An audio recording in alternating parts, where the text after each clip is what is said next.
What's up, y'all? It's your boy Niner Faithful. How's everybody doing? Hope everyone is having a legendary week so far. So, any moment we have a special guest returning back to the show. I'll let him introduce himself, and I don't want to give it away because it kind of is a surprise for a long time viewer. But special shout out to somebody who's watching the show for the very first time. Even though she's a Cry Girls fan, you know, don't be too hard on y'all. She's really a big ass sweetheart. So go ahead and feel free to roast her because it's FYT. But yeah, we can't be too hard on her. Not everybody's as smart as us, right? But let me see. So we're gonna go ahead and do our roll call. Who we got? Bob Money. What's up, bro? How you doing? Hey, Jamie. How you doing? Hello, Kim. Thank y'all for joining us again. Just before we get started today, I want to remind everybody, Jamie has two amazing articles that she has written. I think it's time for our special guest. Let me see. Let me go ahead. Hey, big guy, what's going on? What's up, baby? How you doing, bro? Not too bad. Ladies It's been a and minute. gentlemen, Good to see you the again. dynamic duo. Yep. The dynamic duo is back again. Yes, Ladies and gentlemen, sir. we have Adam P from 49ers Insiders. How you doing, brother? Not too bad. Just kind of getting my day going. Thanks to you. Good to be back. And lovely day in San Diego. I just checked the weather, 70 degrees. So not much to complain about. We're right about there, about the same as y'all. I think we're like 68, something like that. So the Bay's feeling pretty good right now, too. Here. Yep. Nice. All right, so we're gonna go ahead and we're gonna get started. Today we're gonna be talking NFL Combine. We're also gonna get Adam's thoughts on. I hate to bring it up, but we're gonna have to talk a little bit about the Super Bowl, just the incident. Oh man! Just when we were getting over it, gotta get your thoughts, bro. But yeah, I know we're still. It's like I was telling everybody. So we have more members on the team now, Adam. I'll go ahead and I'll text you the whole skill we got going on. For sure. But so we were just talking in our Facebook group today about it, and I said, I don't think I'll ever be over it.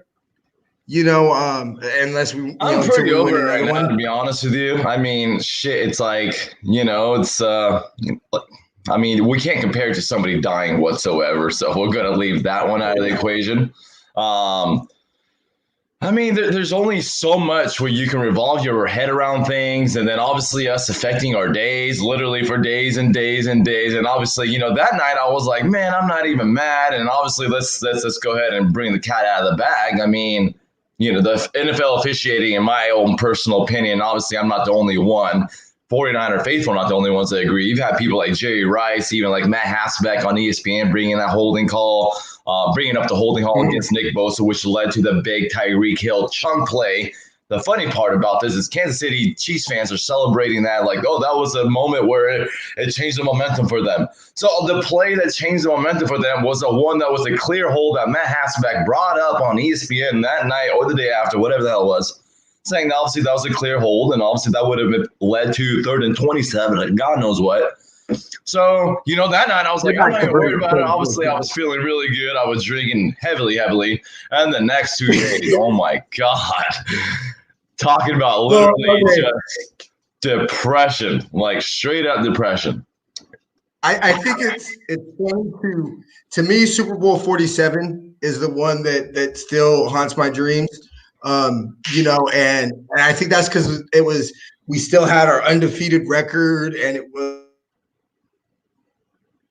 I know myself included, I don't remember when the team was in the Super Bowl in '94.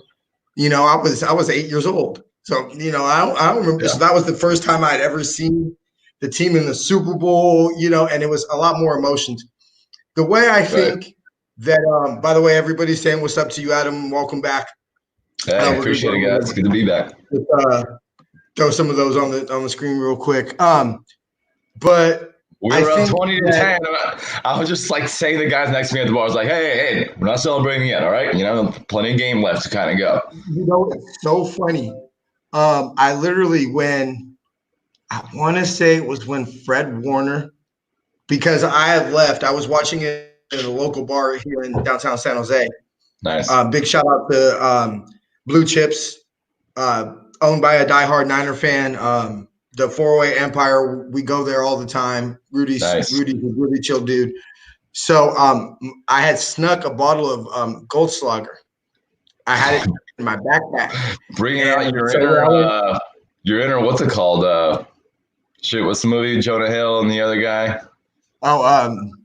Superbad. Bringing out your inner Superbad. There you go. Goldschlager. I've never had it. It's like cinnamon. It's like the old school Fireball, right? It's like old school Fireball. It's cinnamon. Yeah, like a cinnamon love, right? Yeah, like a decaf Fireball. Like okay. A decaf, not as cinnamony. But it'll get you. But oh yeah. So I had brought that. That for the after party. Right, I got that for the after party, and so when we were going in to our, when I was going in to the watch party, they wouldn't let me in with my bag, and then my president talked to him, and she was like, "They just need to search your bag," and I was like, "I got a freaking bottle in it," and she was like, "Oh," I was like, "Can I just throw it in the trunk?" Well, anyway, she had left at halftime, so I just had walked in to where I ended up finished watching the game. I had just walked. I was walking through the parking lot when Fred Warner picked off that ball, or I think it was when we scored our last points when we scored that touchdown. And so I walk in and everybody's high fiving me and whoa, go Niners, all that. And I had gone outside for a cigarette, and this dude we know that frequents the parking lot that the pizza place was in. Walks up to me, had a little personal JD shot and a pre-rolled joint, or maybe it was a pre-rolled joint, and he goes, "Here, bro, congratulations," like that, right? Gosh. And I grabbed it, and I was like, "No, bro." I was like, "There's still plenty of time. There's still plenty of time." But I said, "But thank you." And I remember I put it in my pocket, and I still have not drank that single shot, and I've not smoked that joint. I don't even think I'm going to smoke the joint. But the way I kind of look at it is, you got to bury that night, dude. To me, the biggest penalty to me was the holding call on Bosa. But I chalk that up because pretty much everybody holds Bosa. That's pretty much all they do. You can call holding on Bosa every play. But the thing that got me was the non-roughing the passer on Jimmy. Oh yeah, and on that third face. And hands to the face, and there was a helmet to helmet against them, and those would have kept drives alive. Is the only point. Like nobody's saying it's guaranteed 7, but like that happened on multiple occasions where damn well I would have led to some point, even if it's a damn field goal. I don't care, Yeah, and so to me, the thing is, because you saw Jimmy hold his head. If you go back and watch, you saw Jimmy. Because I remember looking at the people I was watching the game with going, oh shit. I was like, they're going to take Jimmy out. I was like, he's got to go through concussion protocol. He got rocked in his head, and he was sitting there grabbing his head. Only if you say you kind of feel something, though, because if you're like, well, I mean, I didn't see, or, if they don't see anything from you, like being woozy or. Then it could. Go ahead. Well, somebody had mentioned pretty much right after I said that, they're like, bro, it's probably like 7 minutes, 8 minutes left in the Super Bowl. They're not taking Jimmy out. No. Unless he's pretty much, walking the wrong direction, towards the huddle or something like that. They're not taking whatever. I do kind of low-key blame Jimmy, though. A couple people, other people have brought that out there for not complaining enough. And I bring that on Shanahan. And to be honest, like, you don't look like sore losers when you bring that up, that aspect. And to be honest, like, I wish Jed York would have just came out, like, a day or two later and, kind of kept it classy, but also just totally just call out kind of the officiating on that because, I've witnessed kind of something like that. Nobody remembers anymore because, the time flies by, but it was like the Oklahoma City Thunder versus Miami Heat. There's literally a YouTube video on that shit. You can watch it of how the referees essentially kind of controlled all the fouls. Like, I'm not going to say all the fouls. They ended up controlling the game by essentially just kind of letting the Heat kind of do their thing and obviously just kind of keeping them in it. And they eventually ended up winning that series and winning a couple games because of controversial calls. Once again, nobody remembers that anymore, but I don't know how nobody from like the actual organization brought that up at all. And like, once again, how we talked about this is Jimmy Garoppolo, like, you got to complain about that shit. You got to be in the refs' ear about it because that's how you kind of set up the post calls. Everybody knows. I mean, that's how things go. If you don't go, closed mouths don't get fed. It's kind of where I'm at with that one. But I mean, hey, yo, you're a trooper, Jimmy. I'm glad you're not complaining. But I mean, it's like some complaints are justified, right? You don't look like a baby just because you are justified complaining about.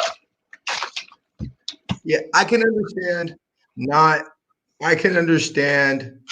crying about every call, but that one, we'll go ahead and wrap it up by this, is that how I've summed this up is I said, look, bullshit calls.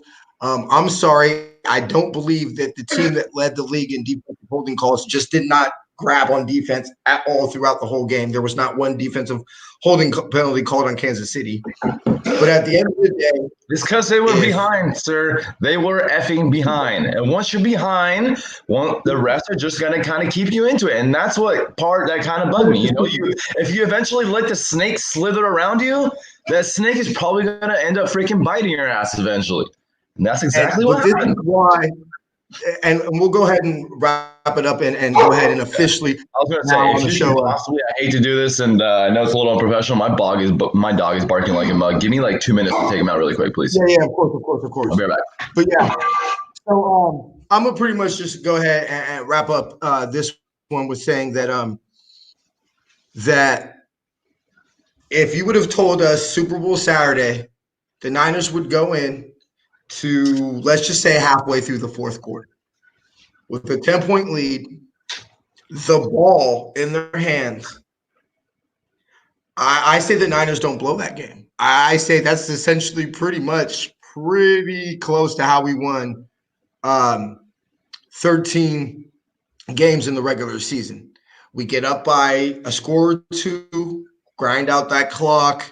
Jimmy makes the necessary throws when counted on, but we didn't.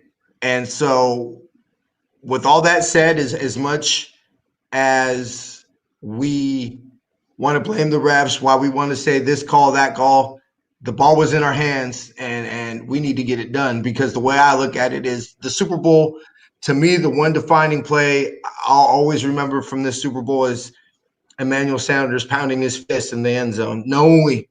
That was the game. He was open.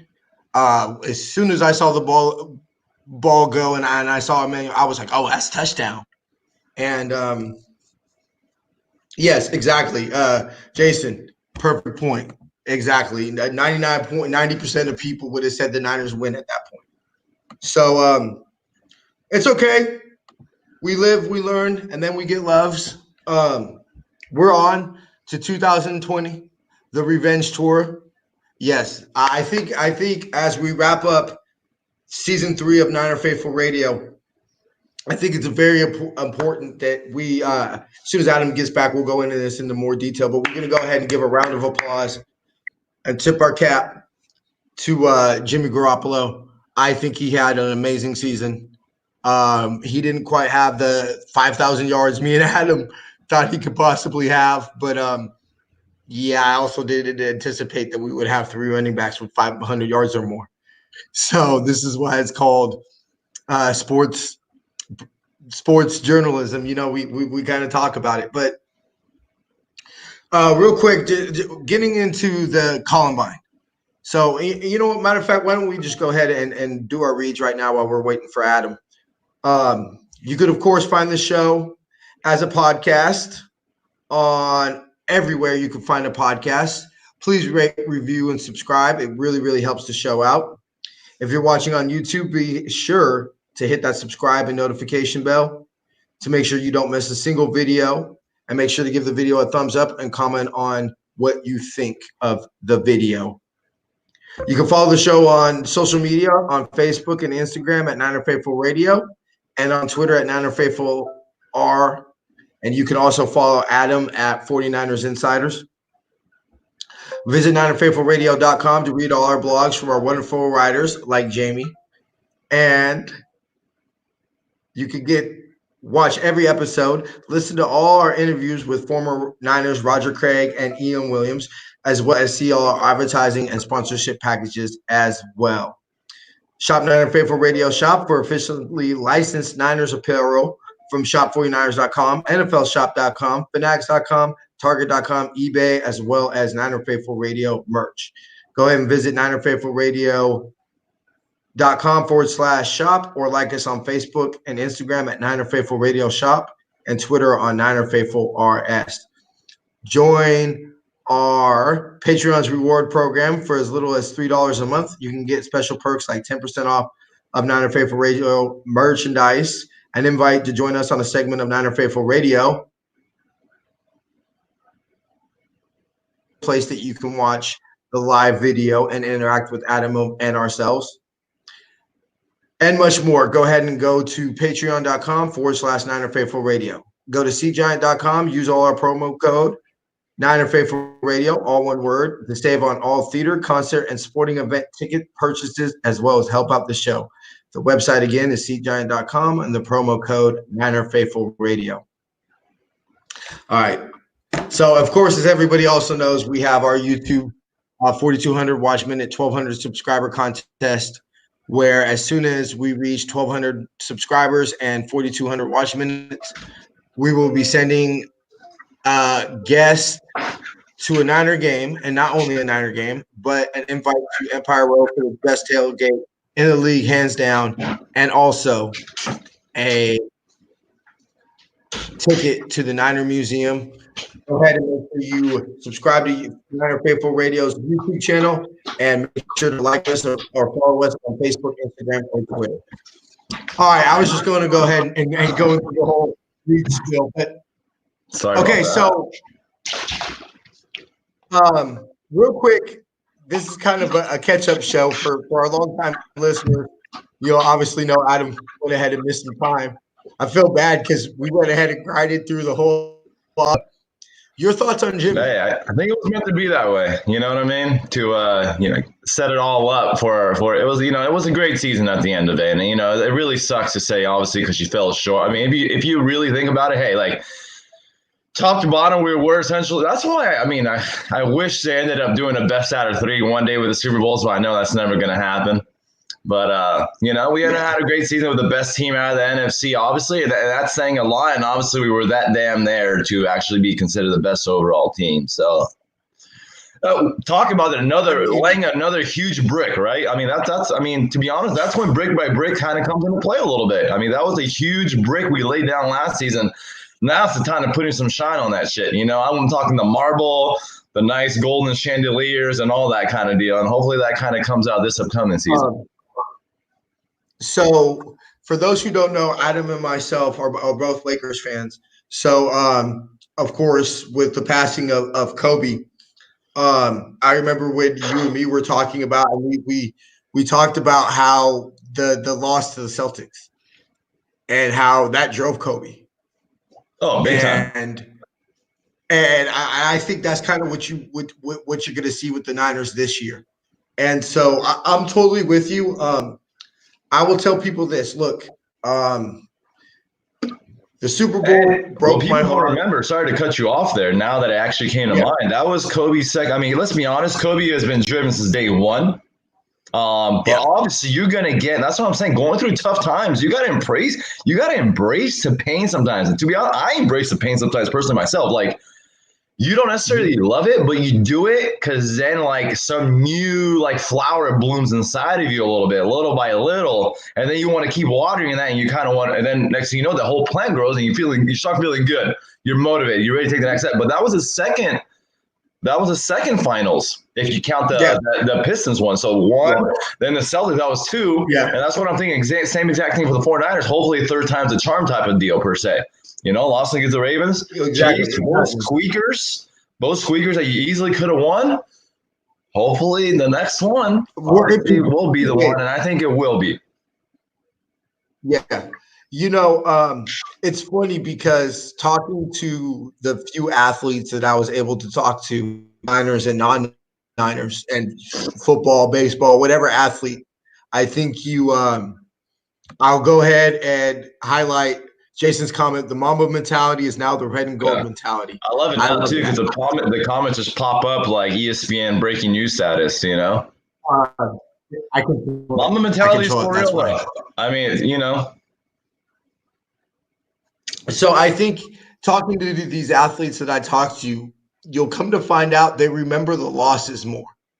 They talk about, you'll talk about championship and they'll be like, yeah, it was cool. It was cool. Like I was lucky enough to meet a couple Niners this summer, meet a couple Niners from the 81 championship team when Matt Mayoko did his Laters to 87 book release. I was able to walk up to the event with Keena Turner, Eric Wright, and it was Dwight Hicks. Me and Dwight Hicks were walking up the streets of downtown San Francisco, chopping it up like we have been best friends for 20 years. It was one of the most amazing moments of my life.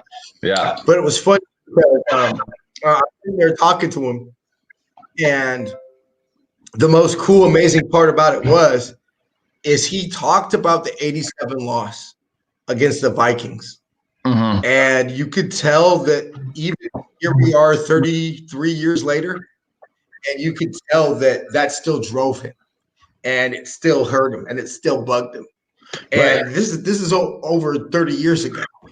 This is a man who won championships, and you can tell that it's so definitely. I do think it'll motivate the players. My overall feelings about this season, and then we'll go ahead and move on to the combine. Is that look? The Super Bowl broke my heart, but being there at Levi Stadium for the NFC Championship game, seeing Levi Stadium from, half empty and planes flying overhead and just all the craziness that the Empire has been through since we moved there in 2014.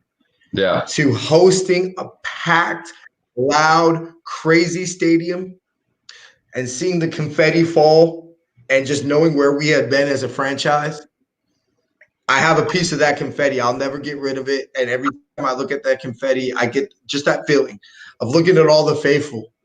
Nick from Nothing But Niners, and a couple other friends that I know, and being able to give them hugs and high fives and pounding beers. And that's a feeling that will never leave. Yeah. And so when I close my eyes and think about the 2019 season, I would like to think that 20 years from now, when I'm drinking a beer in my mansion, chilling with Adam as we're finishing up a live show, I'd like to think that when we talk about the 2019 season, that would be the memory that would come to mind myself. Yeah. But okay, so Jamie went ahead and a shameless plug. Jamie went ahead and wrote a winners and losers from the 2020 Columbine. How are you feeling about the 2020 Columbine? Who stood out to you, Adam? Well, I mean, this is a very tough year. I mean, in terms of, we've obviously been a little delayed getting into prospects and all that. So I'm not even going to sit here and act like, I've been, deep into the draft process. I'm actually just kind of barely getting the ball rolling where I'm actually acclimated with players, and like a little more than say the top two. Like, obviously, start learning a little more besides the Jerry Jeudy's and obviously CeeDee Lambs if you're kind of talking wide receivers. So we're obviously been blessed to kind of get into that kind of late because obviously we had a deep postseason run. And, because obviously last year it was like, great, who are we taking? Nick Bosa? Are we possibly trading down for Josh Allen or possibly even taking Brian Burns? And then we can take one of those picks and trade for OBJ. Those were kind of the picks, the talks last year, and that was obviously quite easy. And then we got in the second round. What do we do in the second round? Are we going free safety? Are we going offensive line? Are we going wide receiver? And, a lot of us saw it. But we're like, hey, Deebo Samuel, N'Keal Harry. I don't know what offensive lineman we were kind of talking about last year on top of the second round. But you get what I'm saying. This year, because we have 10,500 free agents, obviously restricted free agents included, it's really hard to pinpoint as far as like what direction we're going to go in. So as far as combine goes, I was looking at the wide receivers. Part of me is thinking like maybe we do kind of let Emmanuel Sanders walk to somebody crazy like the Jets. It's like, they offer him 12 and a half, 13 million or something like that. The reason so is like if Kyle Shanahan can get another guy who makes like Deebo Samuel is not even because he got drafted on top of the second round, poor guy. I think he barely makes like $1 million. I want to say it's probably like 900,000. I could be a little wrong. I haven't seen the top of the second round actually pay scales, but we remember before people in the third, fourth round and shit are making less than $1 million. So if you can get a possible day one, I'm gonna go ahead and look it up right now. and I know it took Deebo Samuel a little while to kind of, it didn't necessarily took him a little while to get going. Obviously, we know he ended up finishing with over 800 scrimmage yards for the actual regular season, if I'm not mistaken. But we're going to be such a good team. Hopefully, once again, God willing. I don't want to sound like, rewind 2014. We're going to be a powerhouse every year in and year out. We all know it's a different story. But let's be honest. If guys can kind of get going by mid-season, well, like Jalen Hurts, some people are talking about him not even possibly playing. I think that sounds completely ludicrous just because he didn't make the trip to go to the Super Bowl. But if he can just come back for next season's stretch, as we kind of talked about this past season, then I'm okay with that. So what position stood out? I mean, wide receiver, they're saying this is one of the deepest, one of the best. I thought last year's wide receiver draft class was great. Guys slid like more than I even thought I anticipated. And they're saying this one's going to be better. I think about running back a little bit too. The running backs look great. I heard the offensive line group is looking very great, and it's deeper than even anticipated. That's what Daniel Jeremiah said, if I'm not mistaken. He said there's like 6-7 tackles that could end up being starters. So I'm obviously thinking about that. I mean, if you can re-sign every guy, so let's talk about this. Mike Person's a solid guard. We kind of know what we have in Mike Person. Then you have somebody like what's his name? Blanking out over here for a second. Tackle used to play for the Fleet. Obviously, he did good for us. I'm sorry. Ben Garland. No, not Ben Garland. Tackle that he played. He ended up playing for guard for us. Who's that? Brunskill. Daniel Brunskill. Thank you. Appreciate that. So, yeah, he ended up actually replacing Skule. Obviously, they both started at one point when Mike Lynchy and Joe Taylor were both down. But so Brunskill actually did pretty solid at guard when he actually filled in. His PFF grade was over like 72, if I can remember it correctly. So, is he a guy that puts on a little more weight and strength? Once again, he's a former tight end in college that ended up transitioning very late to tackle out of San Diego State. So is he a guy that kind of bulks up a little bit and ends up being that guy at right guard this year? Or is he better suited to just kind of keep working on tackle while being able to fill in that guard? Because I'm thinking right now, if you re-sign everybody, like I would love to have a dominant right guard that can take on your Aaron Donalds, Chris Jones, and shit like that. Wishful thinking. And, sometimes you kind of think like that and you're like, well, you can't stop these guys on an every down basis. There's a reason why they're one of the best, if not the best, when you're talking about Aaron Donald at their position. You know what I mean? So I don't know. It just really depends on who's saying go. We've already extension negotiations. I'm sorry, but go ahead. Yeah. So Deebo is making less than $1 million. His base salary was $844,000. Yeah, that's what I was just making sure the pay scale on top of the second round is still the same. Yeah. So basically, my approach is, I think I'm not going to speak for you, but I'm in camp trade back. And yeah, let me stop you there. I'm heavy. You're in camp trade back, even if we bring back 98% of all our free agents. Oh, especially if we bring back all our free agents, you still want to trade back? Especially because this is how I'm looking at it and I'm not opposed if ideal scenario, let's say we lose. I don't think we could bring back everybody. I don't think. Right. I think Jimmy Ward's pretty much a lock. I would A, because I just don't see a high safety market, and B, just because I see him really wanting to be with the team, and I really want, and I'm seeing almost not a hometown discount, but almost, hey, we kept you here last year, maybe throw us a bone. You think he really gives a shit about that? I think he's going to try to get paid, and I don't blame him because right now he's about to turn like 27, 28, I think, actually, maybe even 29. I think he actually came out of college a little later. So I mean, that's ideal scenario. Right. Basically, I see us How do you our feel first about round Darius pick. Moore right now while we're on the subject? And see, that's my thing about it I think you is could be ready this is next year. almost why. We were talking about him being ready last year and keeping his job. Yeah, he played fine in the Super Bowl. I think so. He Once played again, the freaking his bang pick. play that they ended up calling it once again because we were behind, I think. Yeah, his Right, pick we were ahead and they were when behind. when he had his pick, I thought that was the game seal. I thought it was finito after We that. all did. And so this is my thing is I'm not so, oh my God, we need a safety, we need a safety, we need Yeah, a safety. I don't feel that way. I don't think we're going to draft a safety. I'm at least in the first round. I don't think we're going to draft a safety because I think what they're going to do is they're going to, if Jimmy Ward does walk, I think they're going to try out Tavarius Moore. I think that's the plan. Tardarius' problem, biggest knock, was simply taking some bad angles and allowing some huge chunk plays. What comes to mind is the Steelers game, if I'm not mistaken. But dude, I mean, what's most important out of that position, let's be honest, is freaking coverage. And I thought he did relatively well in coverage, like throughout the year, honestly speaking. It's shit. Is he as good? I mean, Jimmy Ward literally played lights out, but once again, surprise, surprise. Even Ari Armstead having his breakout season as well. Why the hell these guys play so good? I mean, let's be honest. That front seven, you know what I mean? The linebackers doing their thing, the front four bringing their pressure. I mean, your work is essentially kind of cut out for you. Some there's not a whole lot of ways you can go.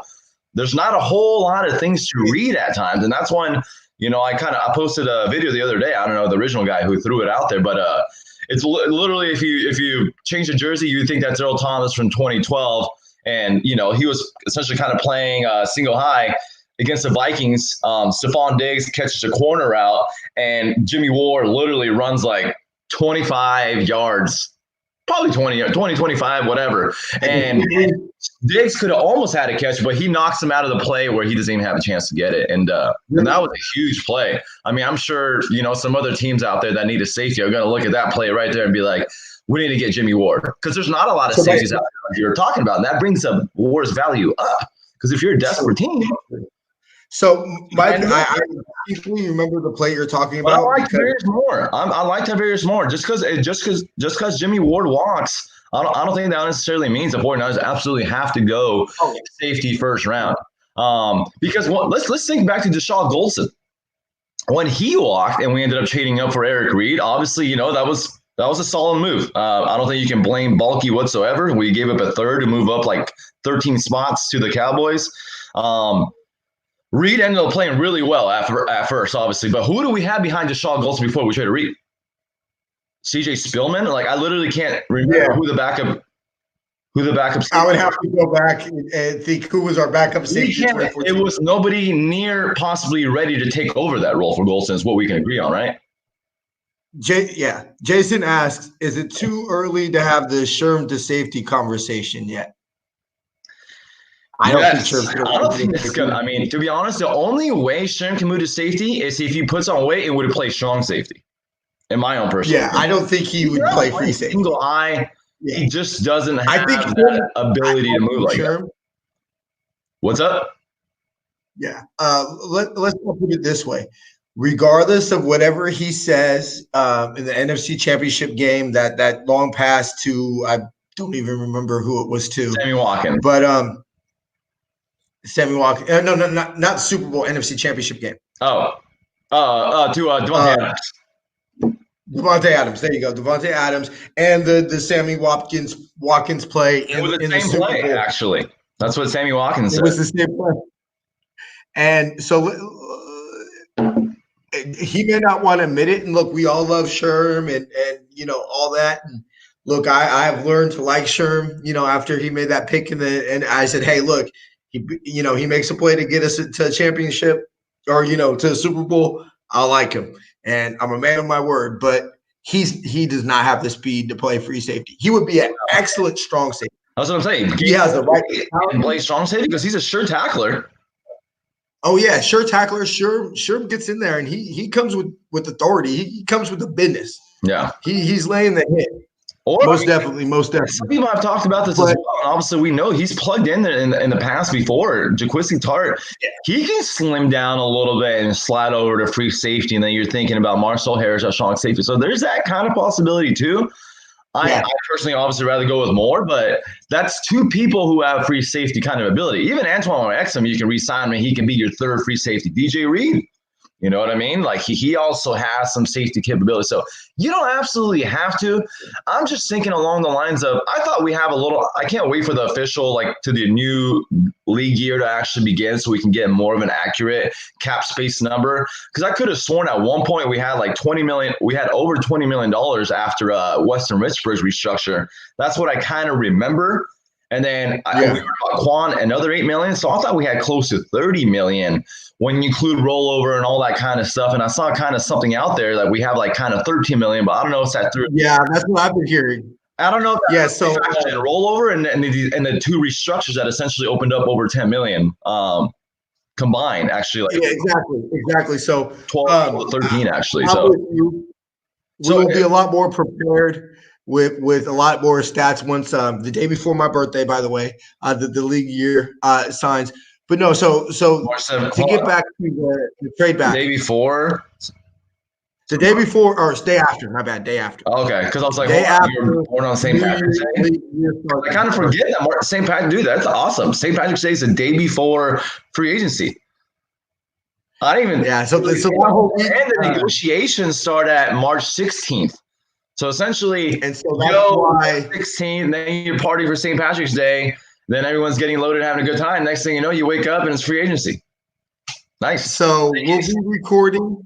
We will be just a quick little show dig. We will be recording on the 17th because I'm assuming that the Emmanuel Sanders, Eric Armstead, Kendrick Bourne, which I don't see us losing Kendrick Bourne. Those re-signings will be announced on the 16th or they're close of.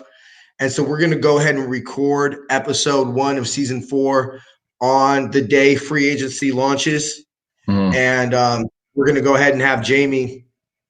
She'll be doing the news updates whenever we get, a contract. So Adam and I will have our full free agency breakdown the week after. But don't trip. Niner Faithful Radio has got you covered. We're not going to let any news slip by. Nope. But I think we're going to be able to have a lot clearer by the time we record on the 17th. I have a feeling we're going to have a lot clearer idea on Eric Armstead, on Jimmy Ward, on Emmanuel Sanders, the big three free agents. What's up? Who's for? Big three.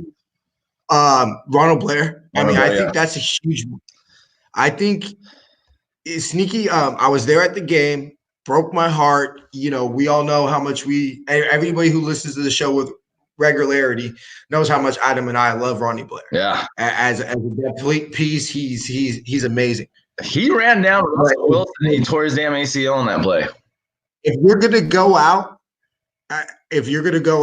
tearing your ACL, that is the most amazing freaking way you could go out tearing your ACL. I mean, dude, even Aldon Smith and Ahmad Brooks, once again, I was looking at shit the other day and I put a gif of Ahmad Brooks. I couldn't actually post that one where Russell Wilson jukes him out twice, like just toying with him. And Ahmad Brooks was no slouch in 2013, 2014.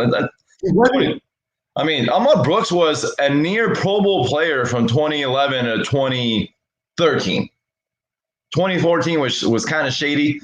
Exactly. But he was a near Pro Bowl player, and we kind of forget how. I mean, Russell Wilson, has he slowed down a little bit? I can't see much, but obviously he's slowed down a hair. But Ronald Blair's going to be an interesting one. Like, how much he's going to command, what other desperate team they're going to offer him. You know what I keep thinking about, too, a little bit is I wouldn't be stunned if the 49ers took an edge rusher at number 31 overall. I wouldn't players and days and shit like that go. That way you don't kind of cough up that money to kind of them. And then you have really, really great D Ford insurance, and hopefully a guy that could eventually even take over for him. Or you have a legit number 3 guy that, hey, something happens to D Ford, God forbid, something happens to Nick Bosa, they got to miss a half, miss one game. It's football. We know how this shit goes. Miss a play. missed a play. But Yeah, no. but because that was part of the issue a little bit last year, especially when Ronald Blair went down. We have Anthony Zattel playing some snaps, and no disrespect to him. Obviously, he's not listening. I'm talking about Jason. I'm talking kind of pure edge right now. Ronald Blair ended up moving way towards that. He was our number 3 edge, right? Yeah. He was. So to me, personally, to just answer your question real quick, Jason, I would choose Blair over Sully. Oh, if you're talking picking one, yeah, but we're not. I would take the. We're not going to the ceiling of Sully if you put a gun in my head right now, but. Like I said, don't be surprised if Solomon Thomas, once again, Trent Baalke's out there smiling right now, seeing Arik Armstead talking about extensions. Everyone was ripping on him, talking about his injuries and shit like that, and actually not actually accounting for his shoulder injuries that he did have and changing systems and this and that. And he had a great year. But Solomon Thomas can be a guy that blossoms a little bit later too. Let's not forget what he's gone through. It was actually funny because I was having a conversation with somebody about that very topic. It's kind of funny that this year that if you talk about who were the main contributors on the Niners defense, minus Nick Bosa, who would you say they pretty much are? If we're talking Jimmy Ward, we're talking ball guys, yeah. Jimmy Ward, Jaquiski Tartt, Arik Armstead, DeForest Buckner. And DeForest Buckner. Yeah. So and I think what we all need to pay close attention to when we're coming up with this, thinking about salary cap this year, is let's not forget Mike McGlinchey can be negotiated for an extension. Now we do have the 5th-year option with him after next season. We're going to start having Fred Warner. Fred Warner is, I believe, after next season. Well, this will be, I believe, would be 4-year deal. But after this year, I was hearing people talk about previously is like you can possibly restructure Jimmy Garoppolo. So here's the thing. That's why I want a very accurate actual cap space number, because maybe the 49ers along with Jimmy, or the 49ers are thinking like, yo, we're not going to ask Jimmy about restructuring his contract to turn a salary. So essentially the easiest way to create cap space, you turn the salary into actual bonus figure. This is pretty much like Henry. That's what they do, and they essentially push it further down the line. Right. So you could do that with Jimmy Garoppolo, but the 49ers are like, yo, we're not even going to approach Jimmy about this because we don't even know how things are going to go with our negotiations. Like you don't ask somebody to borrow $100 to get this if you don't even know if you're going to be able to buy that item. So first you got to see if you're able to buy that item. You know what I mean? So maybe that's why a couple other maneuvers haven't occurred to actually open up further cap space. Like I said, it's going to be very interesting how we're going to play out for agency, because that's going to decide the whole draft, in my opinion. Exactly. And see, that's my whole thing is obviously it's very typical this week on talk shows to talk, Combine. Obviously, we were going to touch on it and everything, but I really don't even want to think about draft until we've gone through free agency, because if we lose Jimmy Ward, okay, then I could see the team going safety in the first round. I don't personally. That's not what I want. Me neither. I don't think that's the Lynchahan way. I think they're going to keep it in house. All in trenches is kind of how I feel about it. I don't think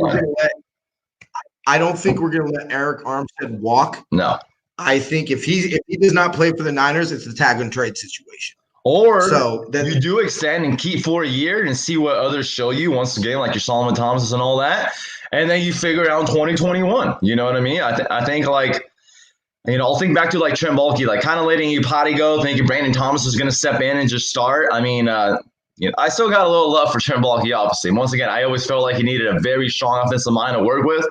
I always wonder what would him and Shanahan would have done together. But, you can never assume that someone's just going to be able, once again, with Jimmy Ward, possible situation. Don't thoroughly assume Tarvarius Moore is going to be able to do everything. But these guys know a lot more than obviously we do, behind the scenes. So I wouldn't mind if 49ers things worked out pretty well last year on the defense. The front four, front seven, whatever, bringing the pressure.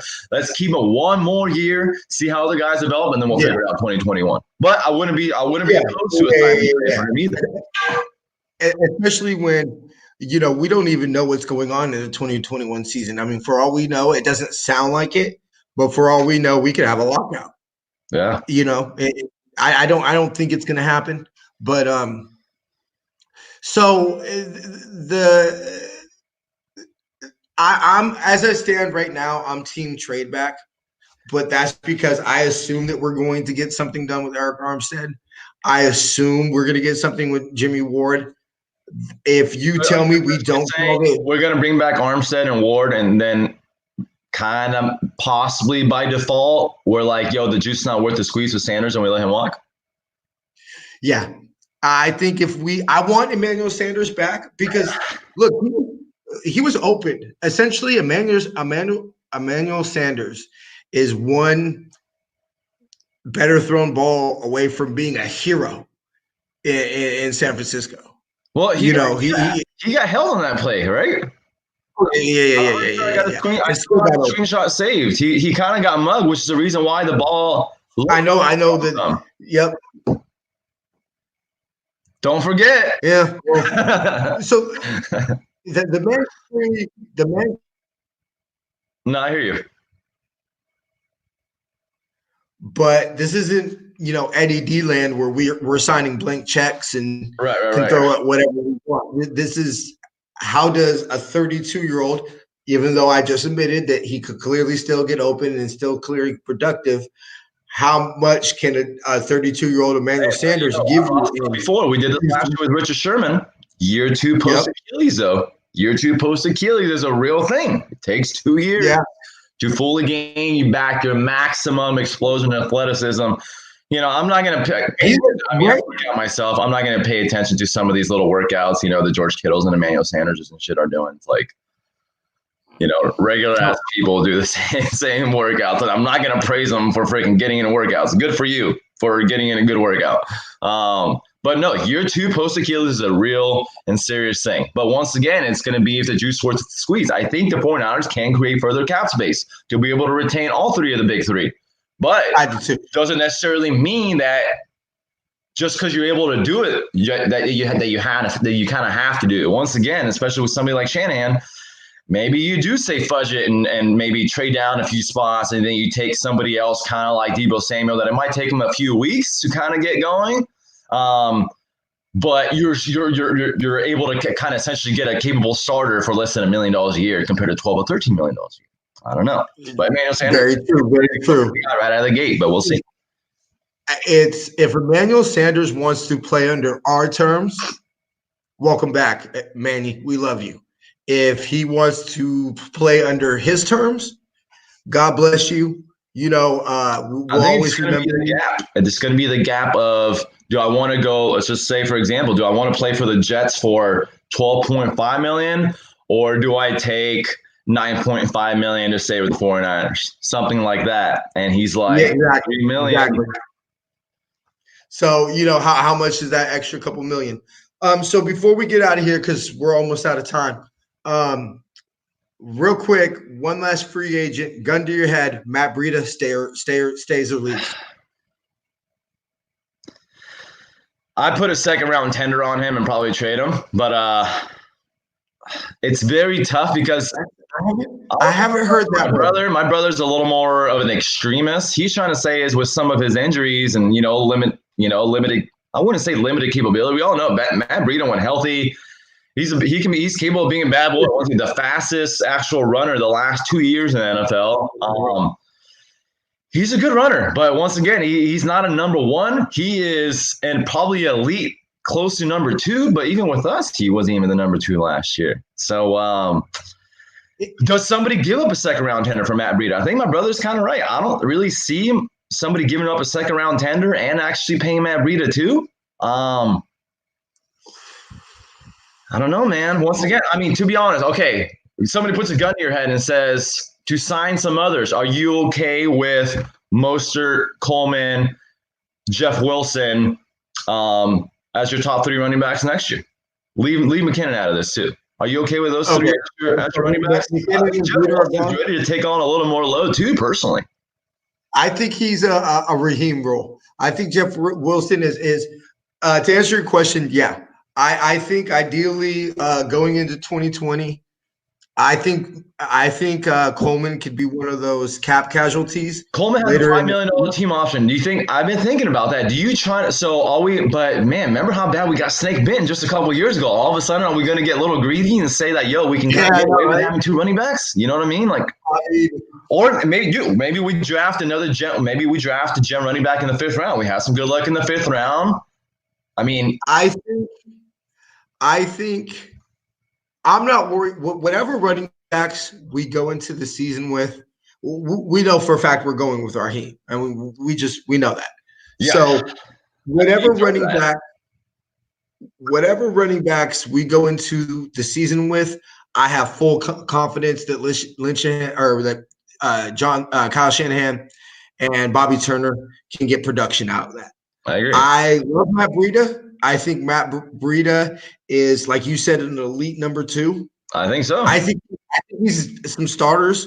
I think he's a starter on some football teams. For He's sure. an elite on every football team, but he doesn't have a skill set that I don't think that we can identify either through the draft, free agency, undrafted free agents.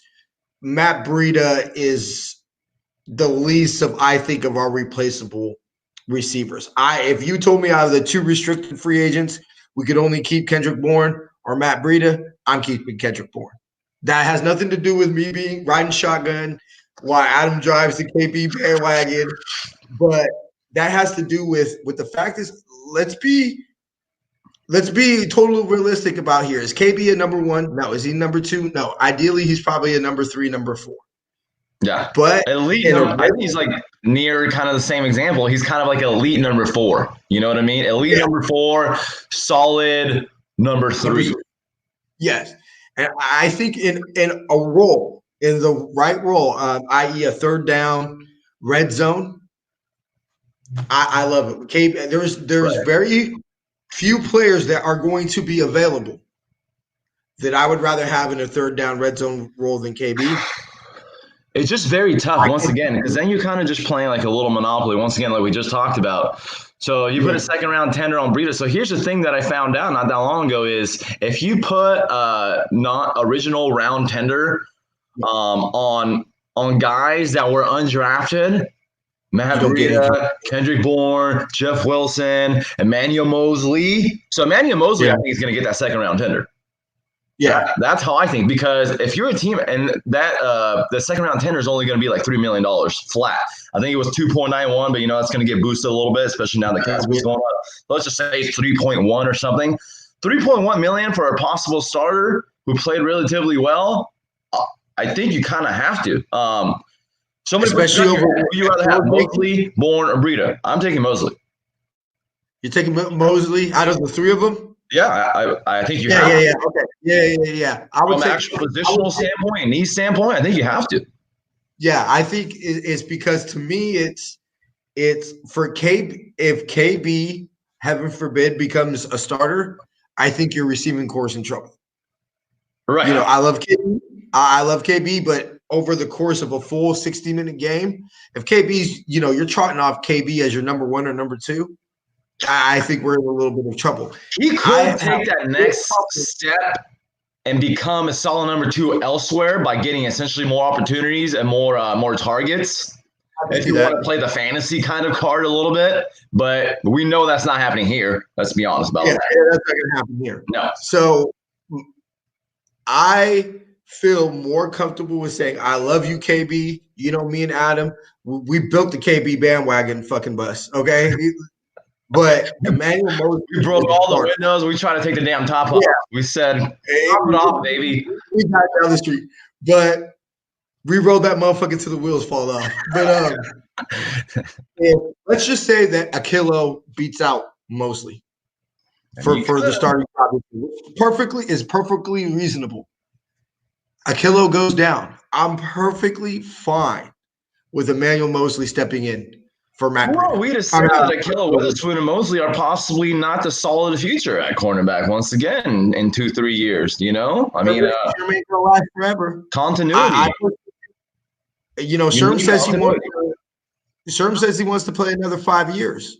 Yeah, I'm not puffing on that one, but I'll take two for sure. Three, maybe. Three, maybe. But who gives a shit about 3 years down the road, right? We don't care about that right now. let's keep it real. And that's what I'm thinking is that, everybody's going into this draft. So, we need to place Joe Staley. We need to place Richard Sherman. We need to replace this. Well, okay. Calm down. Pump the brakes. Let's take a breath. Let's see how Travarius Moore looks. Let's see how Justin See how he looks at times, and he looks promising. Let's see Justin School. I mean, I'm not saying that I would raw him out of Vanderbilt. I mean, semi-raw. I mean, you can tell he had that 22-year-old like college body. I had a lot of beers and a lot of food, and I was still good at football. He's a guy that wants to get Brunskill. I'm really excited about. He could be the guy at right guard for all I know. Some people. At one point, I'm like, yep, all in interior offensive lineman at number 31, or maybe in a mini trade down. Somebody to replace the right guard like my person. But I was like, is Brunskill going to possibly be that guy? Once again, he could have a monster off season, get stronger. Obviously, my thing is maybe he's a little too tall at guard. You know how that can kind of go and blocking some of the lanes and views. Yeah. I want to leave that out of the equation, but you get what I'm kind of saying. Is a possible guy in house, and then maybe you do trade down a little bit and just keep going down the depth route and let some guys go in free agency. Yeah. So my whole thing about this is Adam and I sat here for majority of the offseason saying, please don't let anybody on the O-line get hurt. Please don't let anybody on the O-line get hurt. Please don't let any. And lo and behold, Lincoln Thomason was the only starter that played every snap, and the O-line was, I'm not going to say great, but serviceable. It was a lot of shuffling. I think it gave guys some very good experience, and it was a little of a blessing because once again, especially for times like these, now we have a little bit in the Daniel Brunskills and Justin Skills. Ben Garland is going to be a restricted free agent as well. If you see once again too, do you re-sign somebody else? Maybe you take an interior offensive lineman in the draft, and like I said, maybe in a mini trade down, you're like, well, now we have a guy that can play center and guard. Ben Garland, I don't think you're needed anymore. I don't know if that's going to be part of the calculations. That's why another part of me is like, please just bring back the majority of people you possibly can and go best player available. Because if we bring back the majority of players, I don't know if it's going to be possible or not. Once again, some restructures could possibly occur for this to happen. Then you need quality, not quantity, is how I feel about it. We saw how deep the damn was. Yeah. So I wouldn't be mad if they didn't trade back. I mean, let's be realistic, is that a first round, the team's been on, and so you tell me, okay, well, they don't have a pick until the fifth round. We got Jimmy Ward, 30th overall, 31st? 30th. I think 30th, right? Yeah, I don't think it was 29. I don't think, 31 doesn't sound good. To me, the best way to describe it is that if you tell me the Niners' second pick is in the fifth round, I'm like, wait, George Kittle, we got two Trent Taylor, yeah. George Dre Greenlaw, Trent Taylor, Dre Greenlaw, DJ Reed. Those are the four picks for Lynch Hanna. So I'm confident in the team's ability to. Aaron Lynch back in the day. Shout out Aaron Lynch. All right. So promising at 1.2. Never mind. But we'll have that Niner story time later. So we're going to go ahead and get up out of here. We've hit that time. I got somebody waiting for the study room. We're going to go ahead and take next week off. We might pop on for a quick what's up. Hey, everybody. Next Tuesday is going to be the 10th. So perfect. The week after 17th, the day before things can get official. Go ahead. And we're going to take next week off. And then we shall be back recording March 17th.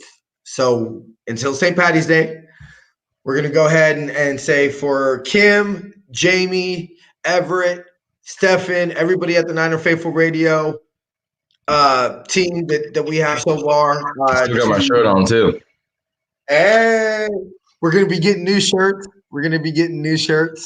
Awesome. New hats, or anything like that. I'm actually literally, I was working on it before the show, and I'm gonna go smoke a cigarette and then come back and work back on it. So, but we're gonna have everything set out there for y'all.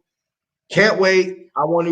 We grinded for 52 straight weeks. I want to thank Adam, of course, and I want to thank Bob Money, Jason, Jamie, Kim, everybody that continuously supports the show. God bless y'all. I love y'all. No homo if you're a dude. But I love y'all. God bless y'all. We shall see y'all in 2 weeks. Till then, faith, love, and happiness. Go Niners. Oh, before we get up out of here, go ahead and tell the people where they can find you, Adam. Well, thank you, TJ. Yeah, it's going to be at 49ers, literally at the team, Insiders on Twitter. That's all I got. So, yeah, feel free to shoot me direct message. My box is always open. And obviously, as TJ always says, too, we're more than happy to interact. Once again, too, through DMs, possibly replies, whatever. If you have any questions about anything, just let us know. Thank you for all your support, and that's all we can ask. Yeah, so most definitely, if you really, honestly, I'm more of the random, talking shit about Russell Wilson at 3:00 in the morning. Yeah. If you really want a great follow Adam on 49ers Insiders. He's always breaking down cap, and if we cut this player, and trust me, you're gonna want to random wheel as well, and I'm gonna try to be a little more dedicated, like me and TJ talked about last year. Start a new job and all that. And I kind of, I just kind of got deep into that, and honestly, I just got deep in actually enjoying the games and going out for that and that kind of a thing to actually be kind of part of the atmosphere. And I kind of took a little step back away from Twitter a little bit last year. So I'm looking forward in the revenge season and being all in 2020, taking another step forward, like how I kind of got started and staying a little more dedicated. So everything happens for a reason. Let's do it. Let's do it, baby. We'll see y'all in 2 weeks. Faith, love, and happiness. Go Niners. All right, bro. All right, TJ. Have a good day, everybody. Yep.